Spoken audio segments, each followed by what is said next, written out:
تم کو اپنی طاقت معلوم نہیں. جنات دنیا میں اگر کسی سے ڈرتے ہیں تو ہم انسانوں سے ڈرتے ہیں. تمہیں پتہ ہی نہیں انسانوں سے ڈرتے ہیں. اگر ڈرنا ہوتا تو سب کو مار چکے ہوتے ہو ابھی. اللہ نے تمہارا رعب رکھا ہے جنات پر، وہ براہ راست ڈائریکٹ آ کر نقصان نہیں پہنچاتے. سلیمان علیہ السلام کے ساتھ ایک بار ایسا ہوا کہ آپ کا دربار لگا تھا، سارے لوگ حاضر تھے، جنات بھی ہیں وہاں پر، چرند پرند جانور حیوانات سب حاضر ہیں. سلیمان علیہ السلام سب کی خبر گیری کر رہے تھے. اس میں ایک پرندہ ہدہد نہیں تھا. ہدہد ایک پرندہ ہے، اونچی اڑان اڑتا ہے، بہت تیز اڑتا ہے. سلیمان علیہ السلام نے دیکھا اور پوچھا کہ یہ ہدہد پرندہ غائب ہے، کہاں ہے؟ سارے تو حاضر ہو گئے، وہ نہیں آیا. فقال ما لی لا اری الہدہد. حضرت سلیمان علیہ السلام کہتے ہیں کیا ہوا ہے ہدہد کو؟ یہاں میں نہیں دیکھ رہا ہوں اس کو، کہاں گیا؟ لأعذبنه عذابا شديدا او لأذبحنه او ليأتيني بسلطان مبين. اگر وہ اس کے بعد آئے گا سخت سزا دوں گا، یا تو اس کو ذبح کر دوں گا، یا تو پھر کوئی معقول وجہ لے کر کے آئے، کوئی عذر ہونا چاہیے کہ محفل میں کیوں نہیں آیا. وہ نبی کی محفل ہے. تھوڑی دیر گزری تھی، اس کے بعد ہدہد آ گیا اور پھر اس کے بعد حضرت سلیمان علیہ السلام کے پاس آ کر اپنی خبر دینے لگا. کیا؟ وہ کہتا انی وجدت امرأة تملکہم وأوتیت من کل شیء ولها عرش عظیم. اے اللہ کے نبی، میں جو غائب تھا اس کی وجہ یہ ہے کہ میں اڑتے اڑتے ایک ایسے ملک میں پہنچ گیا جہاں میں نے دیکھا کہ ایک خاتون لوگوں پر حکومت کر رہی ہے، ایک لیڈی حکومت کر رہی ہے. وہ عورت، اس کو اللہ تعالیٰ نے بہت مال و دولت سے نوازا ہے، مردوں پر وہ حکومت کر رہی ہے. وجدتها وقومها يسجدون للشمس. لیکن وہ کہتا ہے ہدہد، اس کی بات تو یہ ہے کہ میں نے اس کی قوم کو اور اس کو دیکھا کہ وہ سورج کی عبادت کرتے ہیں، اللہ کو چھوڑ کر سورج کی عبادت کرتے ہیں. پتہ یہ چلا کہ پرندوں کو بھی عجب لگتا ہے کبھی کوئی اللہ کے علاوہ دوسرے کی عبادت کرے. ہاں، یہ پرندے بھی ان پر لعنت بھیجتے ہیں. کہاں کہاں جھک رہے ہو تم؟ اللہ رب العزت جس نے پیدا کیا، سارے پرندے اگر کسی کی تسبیح بیان کرتے ہیں تو رب ذوالجلال کی. قرآن میں اللہ نے فرمایا وَإِن مِّن شَيْءٍ إِلَّا يُسَبِّحُ بِحَمْدِهِ. کوئی چیز دنیا میں ایسی نہیں جو اللہ کی حمد اور تسبیح نہ کر رہی ہو. وَلَكِن لَا تَفْقَهُونَ تَسْبِيحَهُمْ. ہاں، یہ اور بات ہے کہ تم ان کی تسبیح کو سمجھ نہیں پاؤ گے. اگر کوا کائیں کائیں کر رہا ہے تو تمہیں کائیں کائیں لگے گا، لیکن وہ اللہ کی حمد بیان بھی کر رہا ہے، اسے سبحان بھی کہہ رہا ہے. تو پرندوں کو بھی عجب لگتا ہے جب سورج کے پرستشوں پجاریوں کو دیکھیں اور آگ کی پوجا کرنے والوں کو دیکھیں تو پرندوں کو بھی تعجب لگتا ہے. سلیمان علیہ السلام کے سامنے آ کر کے اس نے شکایت کیا، میں نے ایک عورت کو دیکھا ہے، اس کا نام سبا بلقیس ہے، اس کا نام سبا بلقیس ہے، اور وہ ایک بہت ہی عالی شان تخت پر بیٹھتی ہے. اس کا تخت بڑا مضبوط ہے، سونے اور چاندی سے جڑا ہوا، 80 گز لمبا 40 گز چوڑا، اتنا بڑا تخت ہے. اور اس کی حفاظت کے لیے جو لوگ مامور ہیں، 7 دروازے بنائے گئے ہیں، اس کے اندر وہ تخت رکھا جاتا ہے، اور ہر دروازے پر پہرے دار الگ ہیں، باڈی گارڈ الگ ہے، جو اس تخت کے اندر تک جانے کے لیے بڑی سیکورٹی ہے. تو اس تخت پر وہ بیٹھتی ہے اور اس کو اس پر ناز ہے. حضرت سلیمان علیہ السلام نے اس کو معاف کر دیا، چلو کوئی ایک معقول وجہ تو لے کے آیا ہے. تب پھر سلیمان علیہ السلام نے کہا ایک خط لکھو اس کے نام پر. خط لکھا. حضرت سلیمان علیہ السلام نے پھر اس سے کہا ہدہد سے لے جا اور اس کے پاس ڈال دے یہ خط. خط میں کیا تھا؟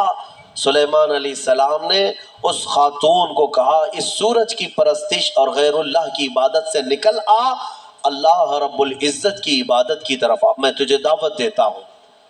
یہ خط میں تھا. دین کی دعوت دینا نبیوں کا کام ہی ہے. انبیاء کرام علیہ السلام کا یہی وتیرہ رہا ہے. یہ خط لے جا کر کے سبا بلقیس کے پاس ہدہد نے ڈال دیا. ہدہد کے اس خط کو دیکھ کر کے وہ پڑھتی ہے، اس کے بعد اس میں لکھا ہوا تھا انہ من سلیمان و انہ بسم اللہ الرحمن الرحیم، سلیمان کی طرف سے یہ خط آیا ہے اللہ کے نام سے شروع جو نہایت مہربان رحمت والا، اور اس کے بعد جو میٹر تھا اللہ تعالی علیہ واتونی مسلمین، گھمنڈ مت کر، میرے پاس مسلمان ہو کر کے آ جا۔ سلیمان علیہ السلام نے دعوت دی۔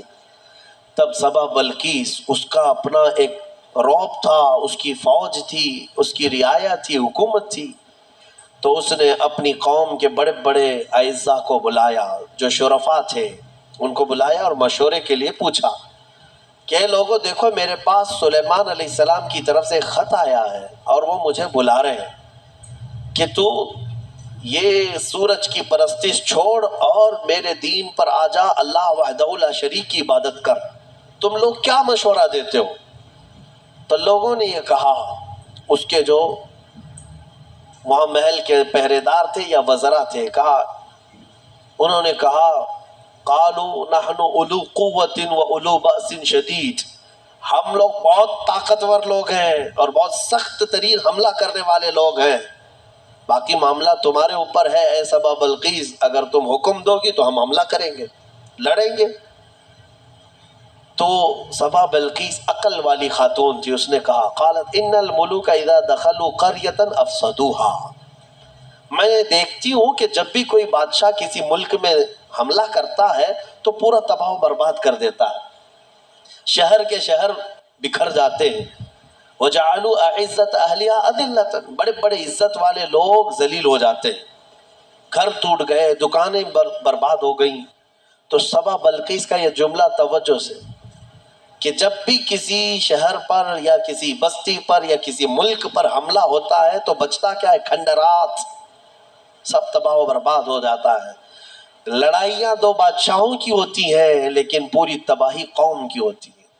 ابھی ہم دیکھ رہے ہیں مسلمان کی بات صحیح ہے کہ اس نے کہا کہ جب بھی کبھی بادشاہ کسی شہر میں آتے ہیں تو سب تباہ کرتے ہیں، میں یہ کام کرتی ہوں کہ کچھ ہدیے، تحفے، مال سلیمان علیہ السلام کے ہاں بھیج دیتی ہوں، اگر وہ مال کے لیے ہی کر رہے ہیں تو یہ ہدیے لے کر کے چپ بیٹھ جائیں گے، خاموش ہو جائیں گے، ٹیکس لے لیں گے میرے سے، لڑائی نہیں کریں گے اور نہ ہی مجھے دین کی دعوت دیں گے۔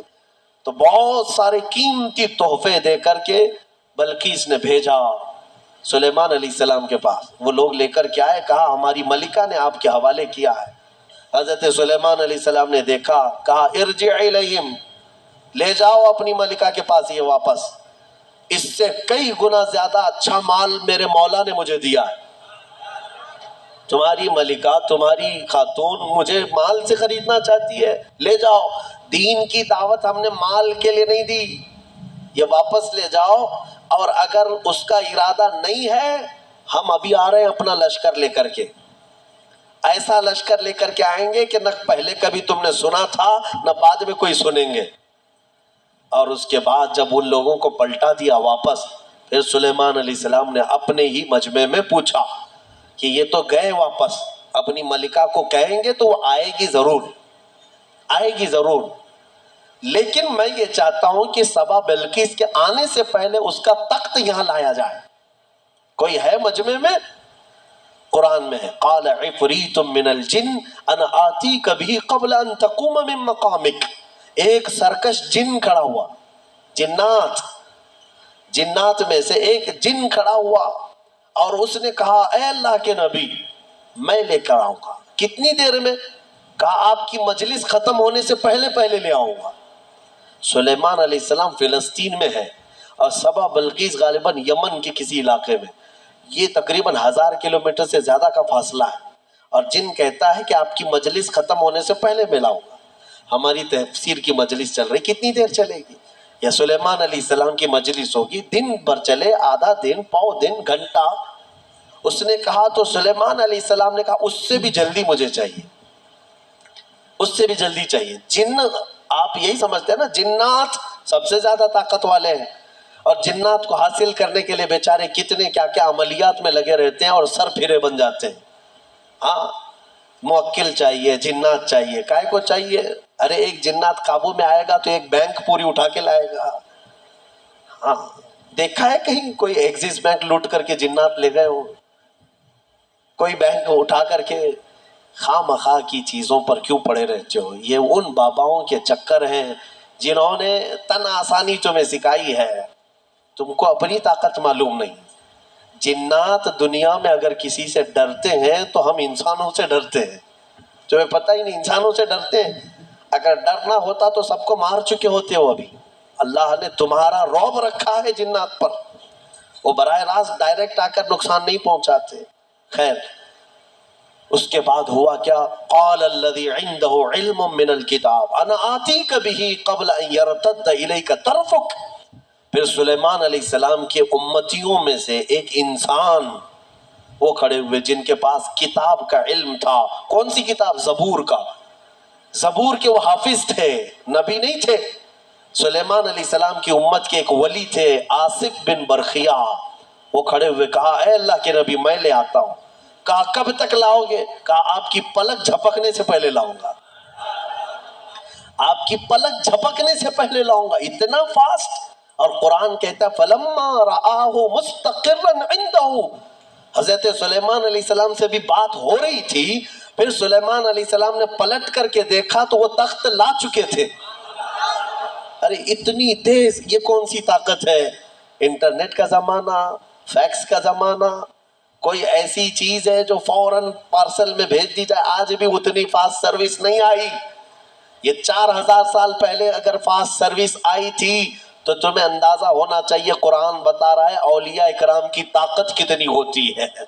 اور اسی کو میں کہتا ہوں، پھر اندازہ کرو بنی اسرائیل کے ایک ولی پلک جھپکنے سے پہلے تخت لا سکتے ہیں، تو امت محمدیہ کے ولی غوث اعظم عبد القادر جیلانی بغداد میں بیٹھ کر کے اگر یہ فرمائیں کہ میرا مرید مشرق میں ہو اور میں مغرب میں ہوں، اگر اس کا سطر کھل جائے، مجھے اس نے پکارا تو میں وہیں سے اس کی سطر پوشی کروں گا۔ بالکل غوث پاک نے حق فرمایا، کیونکہ اولیاء کو اللہ نے وہ طاقت اور وہ تصرف عطا کیا ہے۔ بہرحال وہ تخت تو آ گیا، وہ پتہ نہیں کتنے دنوں کے بعد سبا بلقیس آئی، سلیمان علیہ السلام نے اس میں تھوڑے سے سوراخ کر دی، کچھ جگہ سے کھرچ دیا اور کہا اس کو تھوڑا سا ڈیمیج کر کے رکھو اور دیکھتے ہیں اس کو آنے دو وہ اپنے تخت کو پہچانتی ہے یا نہیں۔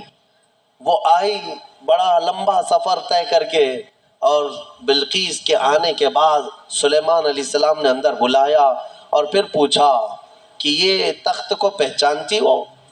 یہ تخت جانتی ہو؟ تیرا تخت بھی ایسا ہی ہے؟ سبا بلقیس نے کہا میرا تخت ایسا نہیں، میرا یہی تخت ہے۔ قالت کأنہ ہوا، ویسا نہیں ہے، دکھتا نہیں ہے، یہی ہے، دنیا میں ایسا دوسرا تخت ہے ہی نہیں۔ اور اس کے بعد سبا بلقیس نے فوراً کلمہ پڑھا اور سلیمان علیہ السلام کے دین میں داخل ہو گئی۔ یعنی اپنے غرور میں نہیں، یا گھمنڈ میں نہیں، یا بادشاہت کا نشہ نہیں، بلکہ سلیمان علیہ السلام کے دین پر وہ ایمان لائی، اللہ وحدہ لا شریک کی عبادت میں آ گئیں۔ یہاں تک کہ روایات میں ہے کہ سلیمان علیہ السلام نے سبا بلقیس سے نکاح بھی فرمایا۔ اللہ تبارک و تعالی ان تمام چیزوں سے ہمیں درس لینے کی توفیق عطا فرمائے۔ وقت کافی ہو چکا۔ یہ سورہ نمل کی آخری آیتیں تھی جس میں اللہ تعالیٰ نے فرمایا کتاب کا علم رکھنے والے کو یہ طاقت دی گئی تھی، وہ بھی زبور کا علم تھا اس امتی کے پاس جو آصف بن برقیہ تھے۔ اب اندازہ کرو جس کے پاس قرآن کا علم ہوگا تو اس کی طاقت کا اندازہ کیا ہو سکتا ہے۔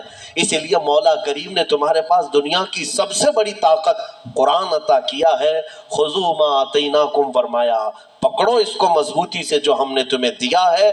انشاءاللہ العزیز یہ قرآن کو جس نے مضبوطی سے تھام لیا، پھر تمہاری کھوئی ہوئی عزت و وقار کو بھی تم پلٹا سکتے ہو۔ اللہ کریم ہمیں قرآن کے پیروکاروں میں بنائے اور اس کو سن کر عمل کرنے والوں میں ہمیں شامل فرمائے۔